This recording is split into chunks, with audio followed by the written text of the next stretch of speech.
नमस्कार, मी पंजाब डक. आज आहे 17 जून 2025 आणि मी जात आहे कळवणकडे, नाशिककडे. या ठिकाणी कोपरगाव जवळ आलेलो आहे.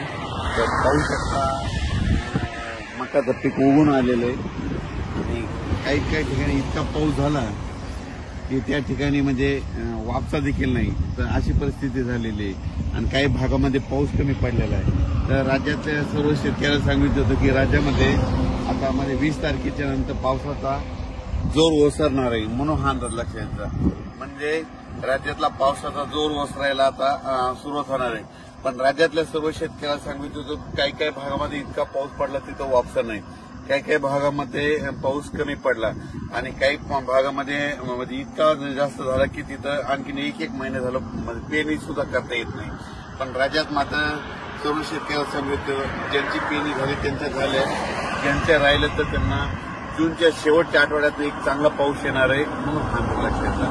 म्हणजे 27 जूनच्या नंतर राज्यामध्ये जूनच्या शेवटच्या आठवड्यात नंतर एक मोठा पाऊस येईल. मग त्याच्यात मात्र राज्याच्या सर्व शेतकऱ्यांच्या राहिलेल्या सगळ्या पेरण्या होणार आहेत, म्हणून हा अंदाज लक्षात घ्या.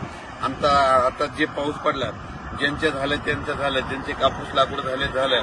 पण आता 2 दिवसाच्या नंतर म्हणजे आणखी 20 तारखेनंतर पावसाचा राज्यातला जोर ओसरणार आहे.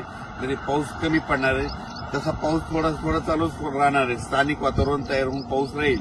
पण राज्यात असा जी इतका मोठा पाऊस पडत होता त्याचा पाऊस आता कमी होणार आहे, म्हणून हा अंदाज लक्षात घ्या. आणि पाहू शकता मध्ये इतका पाऊस झाला आता मध्ये की ठीक आहे मका उगून आलेली आणि इतकं पाणी आणखी वापसा देखील नाही, इतका पाऊस आहे.